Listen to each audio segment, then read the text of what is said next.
Have you ever wondered how good Servant A or B are? How best to use that double scatty system for those pesky farming levels? Welcome everybody to a video where I talk about everything except that. Nani? Now wait, I know what you're thinking. I clicked on this video to know exactly how good Best Farming Boy is. What do you mean you're not going to talk about that? Oh, don't worry. We'll definitely be talking about how Best Farming Boy is. However, rather than talking about his viability as a member in your party in Fate Grand Order, I'm far more interested in knowing how good he would be in an actual Holy Grail War. After all, you never know when you might be dragged into one, while you're now forced to fight tooth and nail to avoid creepy child serial killers and arrogant golden pricks.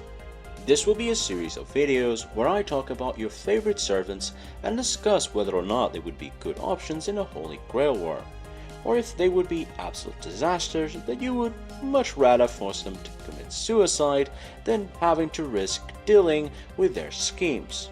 Could there be specific strategies that you could use to help you control your servant and win the war? For these videos, only servants that appear as playable in FGO/NA will be included. This means that any servant that has yet to appear in the NA server, or servants that have appeared but are not playable yet, will not be included. And since this is about odds, we'll be going for the lowest rarity to highest and in alphabetical order.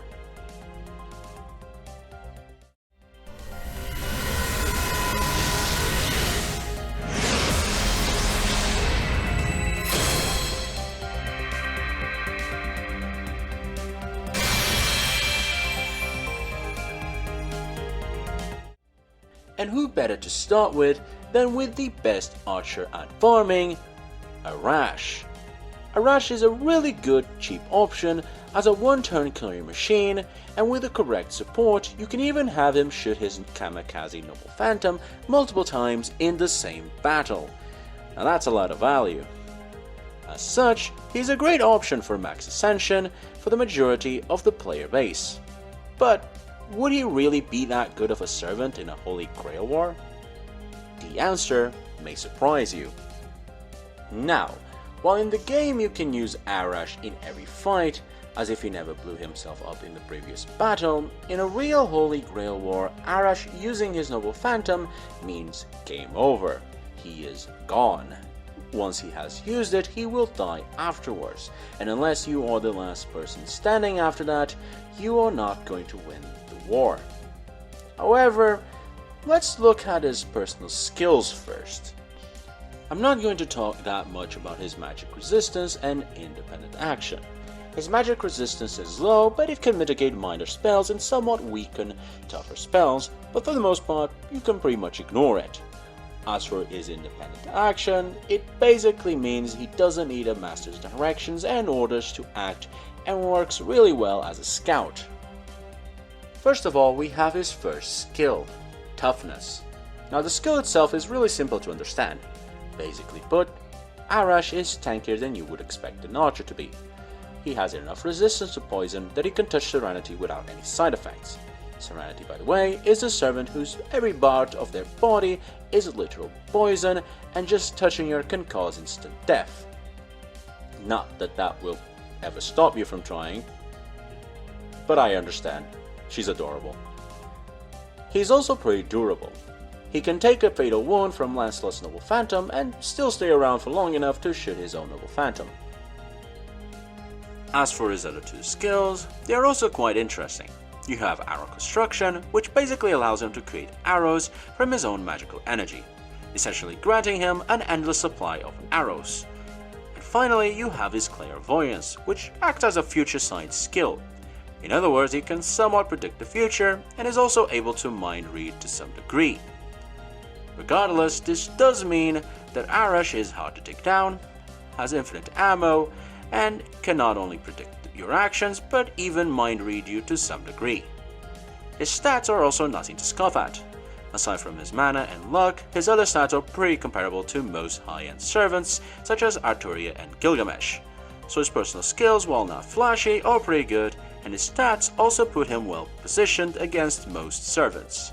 In addition to this, he can also use a special trick in which he fills the sky with arrows in a single shot. This rain of arrows supposedly is powerful enough to destroy even buildings at the aimed location. Oh, and he can also aim those arrows, meaning that he can cause a rain of arrows in an area and aim for what he wants to hit, while avoiding hitting other things such as civilians and buildings. And finally, his noble phantom, Stella. This is where Arash starts to become less optimal. Stella is a one-shot attack of pure power, which after its use will result in Arash's death, essentially making it a kamikaze attack. The noble phantom itself is also really powerful, as it was able to deflect the ridiculous Rongomeniad when it was descending on the mountain village. However, this does mean that while his noble phantom is indeed powerful, the drawback is far too great for it to be used conventionally, making Arash virtually have no usable noble phantom when fighting other servants. So, with that said, if you were in a Holy Grail War and you somehow managed to summon Arash, would you be well off or dead on arrival? Well, actually, you would be pretty well off. While his noble phantom resulting in his death is a big downfall, he doesn't necessarily need to use it to win a fight.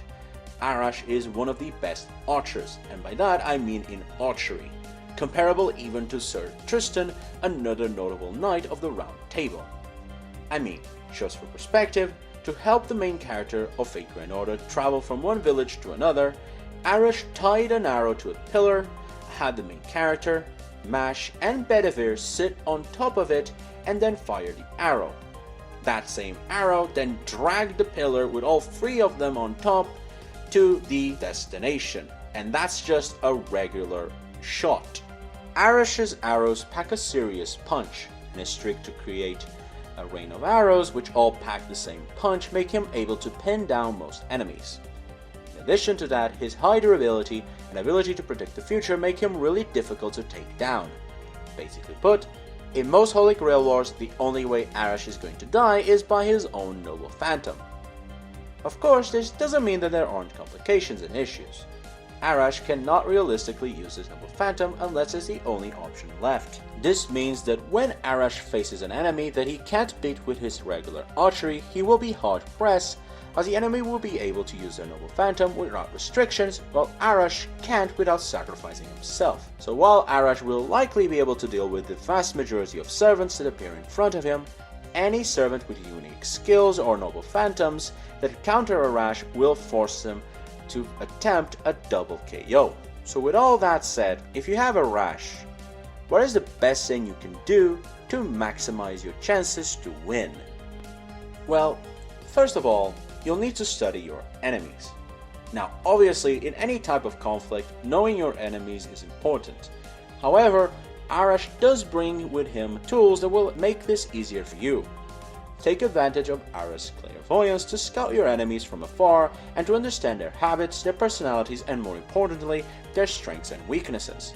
You need to figure out who's the strongest enemy servant and make sure that the only time you'll face them is as the last two participants of the war. At least that way, if it comes down to Arash using Stella, the double KO can result in a victory if you're the last one standing. Another strategy is to avoid fighting altogether. Minimize fighting as much as possible. While it is a coward's way, when you're not sure if your enemies are stronger or not, it's best to outright avoid them. After all you need is to be the last one standing, so waiting for all the other servants to take each other out is the most optimal decision. That said, whether or not Arash agrees to that is another question altogether. While I'm sure he won't mind sitting down for the war, if at any moment another servant risks the lives of innocent people, you can bet that Arash will interfere. Arash is a stereotypical hero. I don't mean it in a bad way. He is in his own way unique, but you can expect him to always fight fair and head on, while also protecting the weak and innocent. This means that in general you should have no issues dealing with Arash. Even if you were to treat him like a tool, it's unlikely that he would ever betray you. That said, don't expect them to go along with your plan of killing masters while they are distracted or finishing off servants who have just ended their fights. So what's the verdict? Well, turns out sometimes you don't need a noble phantom. If you ever find yourself in a Holy Grail War with Arash, you can rest assured that you're probably one of the better off masters, as you have a servant who can beat other servants without his noble phantom, and a pretty loyal one at that. Just be wary of some of the overpowered servants that can occasionally get summoned. Arash can still deal with them, but you will need to set up the fight to make sure that you come out winning after Arash uses Stella. So Arash, I'll give him a B+ rank. While he's a strong servant, there's definitely other Archer servants that you would much rather have, since they don't possess the drawback in their noble phantom that Arash has. And that concludes for this video. Next one should be up in a few days, and I'll be talking about a famous Greek monster. Don't forget to subscribe so that you don't miss that, and to like the video if you enjoyed it. Also, leave any comment if you agree or disagree with me, or if you think that I forgot anything regarding Arash. Until the next video. Bye!